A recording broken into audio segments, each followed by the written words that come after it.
বর্তমান সময়ে সবচেয়ে জনপ্রিয় ব্যবসাগুলোর মধ্যে অন্যতম হচ্ছে অনলাইন ব্যবসা। এই অনলাইন ব্যবসাটা আপনি কিভাবে শুরু করবেন, কোথা থেকে প্রোডাক্ট সোর্স করবেন, কিভাবে এই প্রোডাক্টগুলো ডেলিভারি দেবেন, কিভাবে মানে আপনি পেমেন্ট করবেন, কিভাবে টাকা কালেক্ট করবেন, এই সকল বিষয় নিয়ে আমি আজকে এই ভিডিওটা সাজিয়েছি। আপনার একটা ব্যবসা, অনলাইনের ব্যবসা আপনি কোথা থেকে শুরু করবেন, টোটাল বিষয়টা নিয়েই আসলে আজকে আলোচনা করব, ঠিক আছে? এই অনলাইন ব্যবসাটা বর্তমানে এত জনপ্রিয়, কারণ হচ্ছে অনলাইন বিষয়গুলো এখন মানুষের কাছে খুবই কমন এবং প্রয়োজনীয় বিষয় হয়ে উঠেছে, ঠিক আছে? ফেসবুক ছাড়া কিন্তু এখন মানুষ আসলে তার দৈনন্দিন যে জীবন, সেই জীবনটা আসলে কল্পনা করতে পারে না। আর বাংলাদেশের প্রেক্ষাপটে অনলাইন ব্যবসার মূল কেন্দ্রবিন্দু কিন্তু হয়ে উঠেছে এই ফেসবুক বা অন্য অন্য যে সোশ্যাল মিডিয়া, তবে ফেসবুকটাই বেস্ট, ঠিক আছে? কিভাবে অনলাইন বিজনেসটা আপনি শুরু করবেন, দাঁড় করাবেন, সেটা নিয়ে মূলত আলোচনা করব আজকে, ঠিক আছে? দেখেন, অনলাইনে ব্যবসা শুরু করা আজকাল অনেক সহজ, কারণ খুব কম খরচে এবং ঘরে বসে স্টার্ট করা যায়। নিচের ধাপে ধাপে পুরো গাইড কিন্তু আমি দিয়ে দিচ্ছি, ঠিক আছে?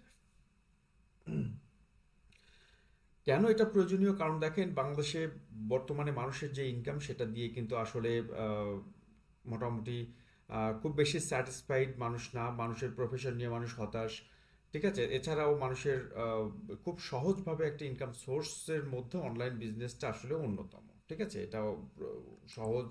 অনেকে আছে গৃহিণী যারা, তারাও কিন্তু এই বিজনেসটা করতে পারে, ঠিক আছে? তো চলেন দেখি কিভাবে করা যায় বিজনেসটা। আসলে কোন ধরনের অনলাইন ব্যবসা করবেন সেটা আগে ঠিক করতে হবে। সেটা কিভাবে ঠিক করবেন? সেটা হচ্ছে আপনার দক্ষতা, আগ্রহ বা বাজারে কোন জিনিসের চাহিদা বেশি, এগুলো দেখে নির্বাচন করতে হবে। জনপ্রিয় অনলাইন ব্যবসার ধরন যদি আপনি ধরেন, e commerce, drop shipping, Facebook, freelancing, YouTube, digital পণ্য বিক্রি, print on media, affiliate marketing, যেটা তার মধ্যে আমি সবচেয়ে বেশি ডিমান্ডেবল মনে করি ফেসবুক পেজ, ইনস্টাগ্রাম শপ।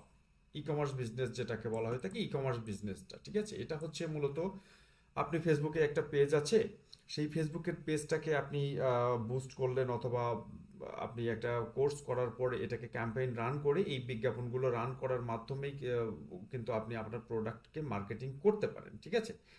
তাহলে এই অনলাইন ব্যবসার ধরনটা কিন্তু মূলত বুঝতে পারবেন, পারলেন। এখন চলেন বাজার গবেষণা করি। এটা খুবই ইম্পর্টেন্ট একটা পার্ট, যে আপনার প্রোডাক্ট, কোন ধরনের প্রোডাক্ট আসলে মার্কেটে খুব বেশি ডিমান্ড আছে, ঠিক আছে? যেমন ধরেন, মনে করেন আপনার হচ্ছে আছে ক্লথিং প্রোডাক্ট, যেমন হচ্ছে মহিলারা অনেক ক্ষেত্রেই কিন্তু আহ, তারা শাড়ি কাপড় বা অন্য অন্য যে থ্রি পিস টাইপের যে মহিলাদের কাপড় চোপড়, এগুলো মূলত বিক্রি করে থাকে। এছাড়া অনেকেই আছে যারা হচ্ছে বিভিন্ন ধরনের প্রোডাক্ট, খাদ্য সামগ্রী, যেমন মধু আছে, হানি নাটস আছে, ঘি আছে, এই টাইপের প্রোডাক্ট নিয়েও কিন্তু প্রচুর পরিমাণে মার্কেটে কাজ করছে। সুতরাং পণ্য, কোন পণ্যের চাহিদা কেমন, এটা ডিমান্ড মানে দেখা বা খুঁজে বের করা খুবই ইম্পর্টেন্ট। প্রতিযোগী কারা, এই যে আপনি প্রোডাক্ট নিয়ে মার্কেটে নামতেছেন, এই প্রোডাক্টের প্রতিযোগী কারা, এটাও কিন্তু আপনি আসলে খুঁজে বের করতে হবে।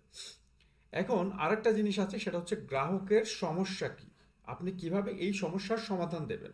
আপনি যে প্রোডাক্ট নিয়ে কাজ করতেছেন, সেই প্রোডাক্ট আসলে গ্রাহক কি ধরনের সমস্যার সমাধান করতেছে, আপনার যে প্রোডাক্ট নিয়ে আপনি কাজ করবেন সেটা গ্রাহকের কোন প্রয়োজন মেটাচ্ছে, এটা বাজার গবেষণার অন্যতম একটা ইম্পর্টেন্ট বিষয়।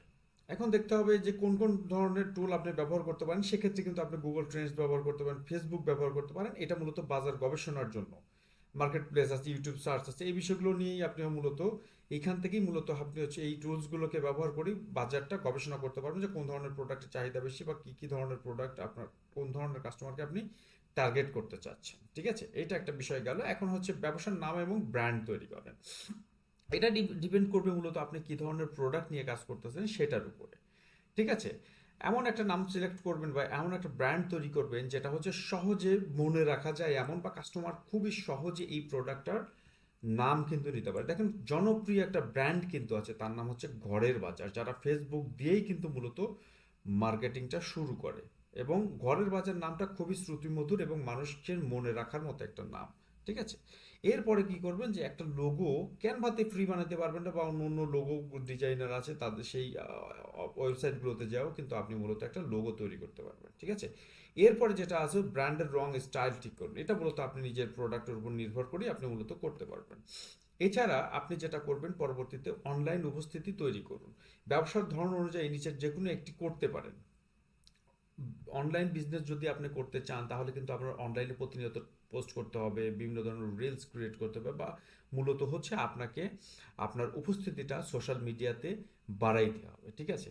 এরপরে যেটা আছে হচ্ছে আপনি কিভাবে অনলাইন উপস্থিতি বাড়াইতে পারেন সেটা হচ্ছে ফেসবুক পেজ সবচেয়ে সহজ উপায়। বাংলাদেশের প্রেক্ষাপটে বাংলাদেশে কিন্তু প্রায় মানে হিউজ একটা অ্যামাউন্টের মানুষ কিন্তু ফেসবুক ইউজ করে। বাংলাদেশের প্রেক্ষাপট যদি বলেন 75% মানুষ কিন্তু এই ফেসবুকটা এখন ইনভলভ হয়ে গেছে। সুতরাং সবচেয়ে সহজ উপায় হচ্ছে ফেসবুক পেজ তৈরি করে ব্যবসাটা চালানো। পেজ খুলুন, অ্যাবাউট সেকশন পূর্ণ করুন, পণ্য যোগ করুন, রিভিউ সংগ্রহ করুন, বুস্ট অ্যাডস দিতে চাইলে করতে পারেন, ঠিক আছে? এই বিষয়গুলো কিন্তু আমি এর আগেই বললাম যে আপনি হচ্ছে মূলত একটা পেজ তৈরি করতে হবে, তারপরে এই পেজে পণ্য বা রিভিউ সংগ্রহ করতে হবে, পণ্য তৈরি করুন, রিভিউ সংগ্রহ করুন। এছাড়া এরপরে আপনি কি করুন, বুস্ট করতে পারেন অথবা অ্যাড চালিয়ে আপনি হচ্ছে প্রোডাক্টের উপস্থিতি অনলাইনে নিশ্চিত করতে হবে, ঠিক আছে? এটা হচ্ছে গেল ওয়েবসাইট বা অনলাইন শপ। এটা হচ্ছে অনেক পরের বিষয়, এটা মূলত আপনার এই মুহূর্তে প্রথম লেভেলেই আপনার করার দরকার নেই। মার্কেট প্লেসের বিষয়গুলো আপনার ইম্পর্টেন্ট অত বেশি না। পণ্য সংগ্রহ করা হচ্ছে ইম্পর্টেন্ট একটা বিষয়। যদি পণ্য যদি নিজে তৈরি না করেন, আপনার কিন্তু ধরন আছে আপনি হচ্ছে নিজে প্রোডাক্ট না তৈরি করেও কিন্তু আপনি অন্য প্রোডাক্ট দিয়েও মূলত এই বিজনেসটা করতে পারেন। কিভাবে করবেন সেটা হচ্ছে বাণিজ্যিক এলাকা, চকবাজার বা ইসলামপুর, নবাবপুর এইসব জায়গা থেকে আপনি মূলত প্রোডাক্ট সংগ্রহ করতে পারেন। চকবাজার আমরা জানি বাংলাদেশের মার্কেটের সবচেয়ে বড় বাজার। ইসলামপুর কিন্তু কাপড় চোপড়ের বাজার, এইখানে সমস্ত আইটেমের কাপড় চোপড় পাওয়া যায়। নবাবপুরও সেম। সুতরাং এইসব জায়গা থেকেও কিন্তু আপনি যদি প্রোডাক্ট নিজে তৈরি না করেন, এইসব জায়গা থেকে আপনি প্রোডাক্ট নিয়েও কিন্তু বিজনেসটা আসলে করতে পারেন। এখনকার প্রেক্ষাপট যদি আপনি বলেন তাহলে কিন্তু আপনি যদি একবার যান অথবা প্রোডাক্ট তাদের সাথে একটা সম্পর্ক রিলেশন তৈরি করেন, আপনি অনলাইনে অর্ডার করলেও তারা হচ্ছে আপনাকে কুরিয়ারে মাল পাঠিয়ে দেবে, ঠিক আছে? এবং পারফেক্টলি এখন ঠকার কিন্তু ভয় নেই। অনলাইনের বিজনেসটা এখন মূলত ওনারাও বিজনেস অনলাইনে হয়ে গেছে। আপনি অনলাইনে অর্ডার করলে আপনাকে পারফেক্ট জিনিসটাই দেবে। ম্যাক্সিমাম জায়গায় কিন্তু আসলে ঠকার সম্ভাবনা নাই, প্রতারিত হওয়ার সম্ভাবনা একেবারেই নাই। অনলাইন হোলসেল এই বিষয়গুলো আপনার এখন এই মুহূর্তে দরকার নেই। দেশীয় সাপ্লায়ার বা ডিস্ট্রিবিউটর যেটা বলছি যে এর আগে কিন্তু আপনারা একটা বিষয় জানেন যে চায়না থেকে প্রোডাক্ট আনলে হিড়িক পড়ে গেছে বাংলাদেশের প্রেক্ষাপটে। বাংলাদেশের প্রচুর পরিমাণে সাপ্লায়ার আছে যারা নিজেরা চায়না থেকে প্রোডাক্ট নিয়ে আসতেছে, এবং এই দেশের যারা মানে এই অনলাইনে ভিত্তিক বিজনেস যারা করতেছে তাদেরকে মূলত তারা প্রোডাক্ট সাপ্লাই করতেছে। আপনি তো ইচ্ছা করলে হুট করে যায় চায়না থেকে প্রোডাক্ট নিয়ে আসতে পারবেন না। সুতরাং আপনি কি করতে পারবেন, আপনি হচ্ছে ওই যে সাপ্লায়ারগুলো আছে যারা বিভিন্ন দেশ থেকে প্রোডাক্ট নিয়ে আসতে, বিশেষ করে চায়না থেকে, তাদেরকে সাপ্লায়ার হিসেবে ধরে তাদেরকে প্রোডাক্ট নিয়ে আপনি মূলত বিজনেস করতে পারেন। দেখেন একটা কিন্তু জনপ্রিয় এই সাইট একটা ভিডিও তৈরি করেছিল, তার নাম হচ্ছে স্টেট অফের ফাহমিদ আল নাইম। উনি কিন্তু চায়না থেকে একটা ছোট হ্যান্ড ব্লেন্ডার যেটাকে বলে, ওই ব্লেন্ডারটা কিন্তু ওই সব সাপ্লায়ার কাছ থেকে নিয়ে কীভাবে বিজনেসটা করতে হবে সেটা কিন্তু উনি ওনার ভিডিওতে দেখিয়েছেন। সুতরাং এই সিস্টেমটা কিন্তু খুবই ইজি এই মুহূর্তে বাংলাদেশের প্রেক্ষাপটে চায়না সাপ্লায়ার থেকে প্রোডাক্ট নিয়ে অনলাইনে বিক্রি করা।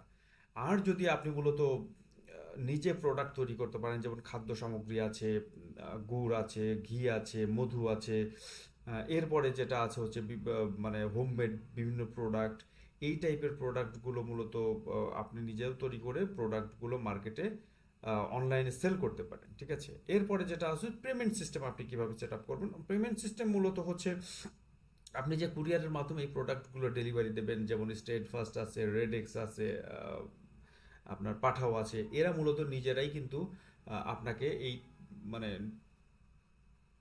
পেমেন্টগুলো আপনাকে করে দেবে। ওরা নিজেরাই কালেকশন করে পেমেন্ট কিন্তু খুব মানে করে দেবে। এটাতে আহামরি প্রবলেম সেটা কিন্তু না। এই যে এখানে এই বিষয়টা কিন্তু পরবর্তীতে 7 নম্বরে আসছে, ডেলিভারি কুরিয়ার সেট করুন। সারা বাংলাদেশের ডেলিভারির জন্য সুন্দরবন আছে, এসএ পরিবহন আছে, পাঠাও কুরিয়ার, স্টেট ফার্স্ট, রেডেক্স। মূলত হচ্ছে সুন্দরবন, পাঠাও, এসএ পরিবহনের চেয়ে বেস্ট অপশন হচ্ছে এই তিনটা। আমি বলবো যে পাঠাও কুরিয়ার, আমি নিজেও স্টেট ফার্স্ট ইউজ করি, তাদের সার্ভিসটা খুবই ভালো। সুতরাং আমি আশা করবো যে এই মানে পার্সোনাল মানে এই যে কুরিয়ারগুলো, এই কুরিয়ারগুলো তারা হচ্ছে নিজ দায়িত্বেই মূলত ডেলিভারি দিয়ে থাকে এবং এদের সার্ভিসটা মূলত ভালো। আমি অবশ্যই রিকমেন্ড করবো পাঠাও, স্টেট ফার্স্ট বা রেডেক্স। মার্কেটিং শুরু করুন। অবশ্যই পরবর্তীতে ধাপে আপনাকে যেটা করতে হবে সেটাকে মার্কেটিং শুরু করতে হবে। যেমন ফেসবুক, ইনস্টাগ্রামে বিজ্ঞাপন দিতে পারেন, ভিডিও কন্টেন্ট বা রিলস তৈরি করতে পারেন। এখন কিন্তু বর্তমানে অনেক কন্টেন্ট ক্রিয়েটর আছে যারা ভিডিও কন্টেন্ট তৈরি করে পাশাপাশি এখন কিন্তু প্রোডাক্টের মার্কেটিংও করে, ঠিক আছে? সুতরাং আপনাকে অবশ্যই ভিডিও কন্টেন্ট তৈরি করে মার্কেটিংটা করতে হবে। ইনফ্লুয়েন্সার মার্কেটিং, বিভিন্ন ধরনের ইনফ্লুয়েন্সার আছে বা কন্টেন্ট ক্রিয়েটর আছে, তাদেরকে দিয়েও আপনি মূলত এই ধরনের ইনফ্লুয়েন্স মার্কেটিং, তা আপনার প্রোডাক্টের বিজ্ঞাপনটা তাদেরকে দিয়ে করাইতে পারেন, এটাকে বলা ইনফ্লুয়েন্সার মার্কেটিং। এসইও যদি ওয়েবসাইট হয়, আপনার এই মুহূর্তে এসইওটা দরকার নেই, কারণ আপনি বিগিনিং লেভেলে আছেন। গ্রাহক সেবা এবং অর্ডার ম্যানেজমেন্ট, এটা হচ্ছে সর্বশেষ ধাপ। সাপোর্ট ভালো হলে গ্রাহক বারবার ফিরে আসবে। অবশ্যই আপনাকে যে মানে কাস্টমার আপনাকে মেসেজ দিচ্ছে, সেই মেসেজটা দ্রুত রিপ্লাই দিতে হবে।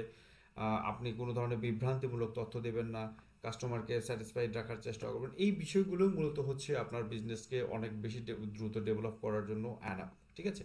তো মূলত যারা হচ্ছে অনলাইনে বিজনেস করবেন ভাবতেছেন, দীর্ঘদিন হলো কিন্তু অনলাইনে বিজনেস করার কোনো ধরনের সোর্স পাচ্ছেন না, তো আশা করবো যে এই ভিডিওটা আপনাদের জন্য অনেক অনেক বেশি হেল্পফুল হবে।